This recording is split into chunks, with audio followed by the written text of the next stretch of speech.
নমস্কার বন্ধুরা, মমতাজ কিচেনে সবাইকে স্বাগত জানিয়ে চলে এলাম নতুন একটা পর্বের সাথে। আজকের পর্বে আপনাদের বানিয়ে দেখাচ্ছি রাঙা আলু দিয়ে তৈরি ল্যাংচা। তো বন্ধুরা, তাই ভিডিওটা কোথাও না স্কিপ করে প্রথম থেকে শেষ পর্যন্ত দেখতে থাকুন। আশা করছি আপনাদের খুবই পছন্দ হবে। তো এখন সরাসরি চলে যাই, চলুন রেসিপিতে।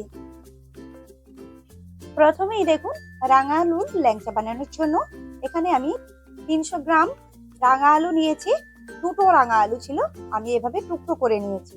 টুকরো করে নিলে তাহলে সিদ্ধ হতে সময় বেশি কম লাগে। তাই দেখুন, রাঙা আলুগুলোকে পরিষ্কার করে জল দিয়ে ধুয়ে নেব। রাঙা আলুগুলো পরিষ্কার করে জল দিয়ে ধুয়ে নিয়েছি।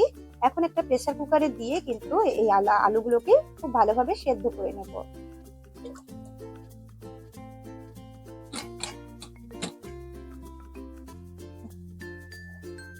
অপেক্ষা করব 3টি সিটি হওয়া পর্যন্ত।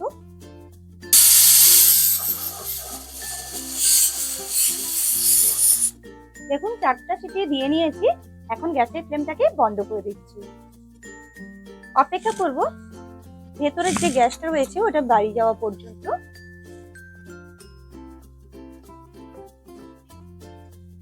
যতক্ষণে প্রেসার কুকার থেকে গ্যাসটা বেরোচ্ছে আর আলুটা যতক্ষণ না বের করছি, ততক্ষণ এই যে একটা চিনির শিরা বানিয়ে নেব। তার জন্য দেখুন, 3টি ফাটানো এলাচ নিয়েছি আর 1 বাটি নিয়েছি চিনি। এখন এই কড়াইয়ের মধ্যে দিয়ে দিচ্ছি। এখন কিন্তু গ্যাস চালাইনি। আর ওই বাটিরই মাপ করে দিয়ে দেব 1.5 বাটি জল।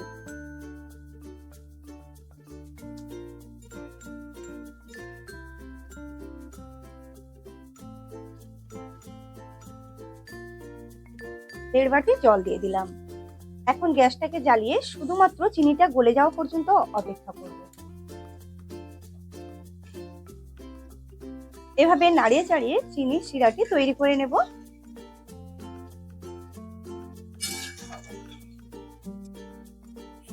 তো দেখুন, মিষ্টি শিরারে একদম তৈরি হয়ে গেছে। এই যে দেখুন, ফুটতে আরম্ভ করে দিয়েছে আর একদম চিনিটাও কিন্তু গলে গেছে। এই পর্যায়ে গ্যাসের আঁচটাকে বন্ধ করে দিচ্ছি। আমি একটা অন্য পাত্রে করে এই শিরাটাকে নামিয়ে নেব। তো দেখুন, প্রেসার কুকার থেকে সম্পূর্ণ বাষ্পটা বের করে নিয়েছি। এখন খুলে আপনাদের দেখাচ্ছি। তো দেখুন, আলুগুলো কিন্তু খুব ভালোভাবে সেদ্ধ হয়ে গেছে। ঠিক এই পর্যায়ে আমি একটা ছান্তা দিয়ে এই আলুগুলোকে তুলে নিচ্ছি। সবটুকু আলু আমি এভাবে জল ঝরিয়ে তুলে নেব। এখন কিন্তু আলুগুলো বেশ গরম রয়েছে, তাই একটু পরে কিন্তু এর খোসাগুলো ছাড়িয়ে নেব এবং আলুগুলোকে একটু গ্রেটারের মাধ্যমে গ্রেট করে নেব। আপনারা চাইলে হাত দিয়েও ম্যাশ করে নিতে পারেন, কিংবা ম্যাশার যদি থাকে আপনাদের কাছে ম্যাশার দিয়েও ম্যাশ করে নিতে পারেন। দেখুন, আলুগুলো বেশ ঠান্ডা করে নিয়েছি। এখন এই আলুগুলোর খোসা খুব ভালোভাবে ছাড়িয়ে নেব। এগুলো আলুর খোসা ছাড়ানোর পর একটা গ্রেটারের মাধ্যমে গ্রেট করে নেব। এভাবে আমি সবগুলো আলু এভাবে খোসা ছাড়ানোর পর আপনাদের দেখাই। তো দেখুন, সবগুলো আলুর টুকরো খুব ভালোভাবে খোসা ছাড়িয়ে নিয়েছি। আর এই যে গ্রেটারটা, আপনারা নিশ্চয়ই জানেন প্রত্যেকের বাড়িতে কিন্তু এই গ্রেটার থাকে। ম্যাশার যদি না থাকে, এই গ্রেটারের মাধ্যমে গ্রেট করে নেবেন। আলু হাত দিয়ে করলে কিন্তু দানা ভাব থেকে যায়, তখন কিন্তু মিষ্টিগুলো খুব একটা ভালো হয় না দানা দানা থাকলে। তো এইভাবে আমি গ্রেট করে নিচ্ছি।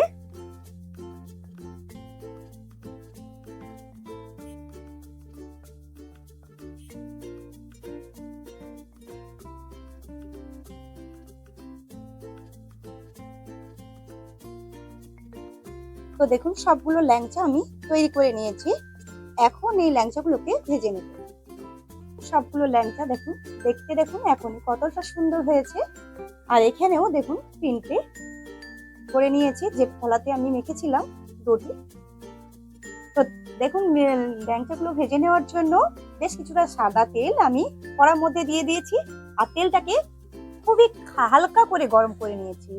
আর এই মিষ্টিগুলো ভাজতে হলে কিন্তু এরকম হালকা করে গরম করে নিতে হবে। তো একে একে কিছু ল্যাংচা আমি তেলের মধ্যে দিয়ে দিচ্ছি। এ সময় কিন্তু গ্যাসের আঁচটাকে একদম লো টু মিডিয়াম করে রাখতে হবে, তা নাহলে কিন্তু মিষ্টিগুলো বাইরে লাল হয়ে যাবে, লাল এবং কালা কালা ভাব হয়ে এসে যাবে, আর ভেতরটা কিন্তু মিষ্টিগুলো ভাজা হবে না, তখন আর মিষ্টিগুলো কিন্তু খেতে ভালো লাগবে না। তো এভাবে আমি কিছু মিষ্টি তেলের মধ্যে দিয়ে দিচ্ছি। যদি সবগুলো ধরে দিয়ে দিচ্ছি, আর না যদি ধরে পরবর্তী ব্যাচে তৈরি করে নেব। তো দেখুন সবগুলো ল্যাংচা দিয়ে নিয়েছি। এখন কিন্তু কোনোভাবে আমি খুন্তি কিংবা চামচ হাতা কোনো কিছুই লাগাবো না, একা একাই কিন্তু এই ল্যাংচাগুলো তেলের উপরে ভেসে উঠবে। তো দেখুন ল্যাংচাগুলো কিন্তু তেলের উপরে কিভাবে ভেসে উঠেছে দেখুন, আর একা একাই কিন্তু ঘুরে যাচ্ছে, কোনোভাবে কিন্তু আমি খুন্তি লাগাইনি এর আগে। তো দেখুন কত সুন্দরভাবে তেলের উপরে ভেসে উঠেছে। আর ঠিক এইভাবেই কিন্তু আমি একটু উল্টে নিচ্ছি, আর দুই দিক কিন্তু একটু লালচে কালার করে ভেজে নেব, একটু বলতে ড্রাই লালচে যে হয়, একদম লালচে কালার করে ভেজে নেওয়ার পর আপনাদের দেখাচ্ছি। একটু উল্টে নিচ্ছি। এখন এই সময় কিন্তু গ্যাসের আঁচটাকে লো টু মিডিয়াম করেই রাখতে হবে, পুরো মিষ্টিটা ভেজে নিতে হবে লো টু মিডিয়াম আঁচ দেখে। যদি গ্যাসে বানান কোনোভাবেই কিন্তু গ্যাসের আঁচটা বাড়ানো যাবে না।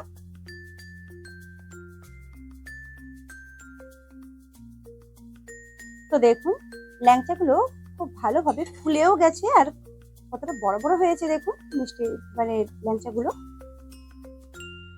তবে আর একটু ভেজে নেওয়ার পর আপনাদের দেখাচ্ছি, একটু কালার আসা পর্যন্ত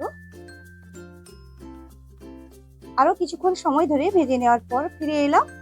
তো এখন এই ল্যাংচাগুলোকে তুলে সরাসরি শিরার মধ্যে নিয়ে নেব, যে শিরাটা আগে বানিয়েছি তার মধ্যে দিয়ে দিচ্ছি। এখন শিরাটা কিন্তু হালকা গরম রয়েছে, এই পর্যায়ে দিয়ে দিলাম।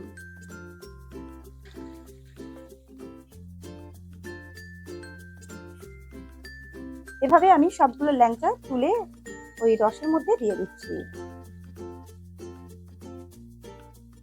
তো দেখুন সবগুলো ল্যাংচা দিয়ে দিয়েছি। এরপরে একটু কাঠের খুন্তি দিয়ে এভাবে ডুবিয়ে দিচ্ছি, আর এভাবে এই রসের মধ্যে এই মিষ্টিগুলোকে সারা রাত্রির মতো রেখে দেব, সারা রাত্রির জন্য ঢাকিয়ে রেখে দেব।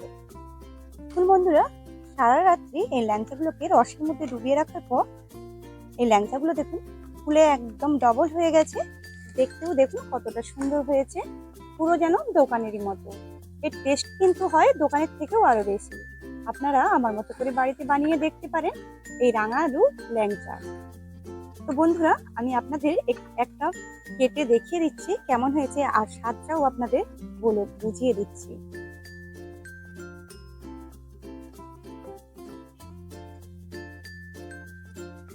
তো দেখুন এর ভেতরটাও দেখুন কতটা নরম তুলতুলে হয়েছে, দেখুন পুরো রসে টুইটুম্বুর হয়ে আছে। বন্ধুরা খুবই সুস্বাদু হয়েছে, আপনারা আমার মতো করে বাড়িতে বানিয়ে দেখতে পারেন। এই মিষ্টিটা বাড়িতে বানিয়ে দেখতে পারেন, খুবই সুস্বাদু হয়, কেউ খেয়ে বুঝতে পারবে না এটা রাঙা আলু দিয়ে তৈরি হয়েছে এই মিষ্টিগুলো, যদি না ওনাকে বলে দেন। তো আজকের রেসিপিটি যদি ভালো লাগে লাইক করবেন, কমেন্ট করবেন এবং শেয়ার করতেও কিন্তু ভুলবেন না। আর যে বন্ধু আমার চ্যানেলে নতুন এসে এই ভিডিওটি দেখছেন প্লিজ আমার চ্যানেলটিকে সাবস্ক্রাইব করে পাশে থাকা বেলটি প্রেস করে অল করে রাখবেন এরকম নিত্য নতুন ভিডিও পেতে। আর এই পর্যন্ত দেখা হচ্ছে নতুন কোনো ভিডিওর সাথে। নমস্কার।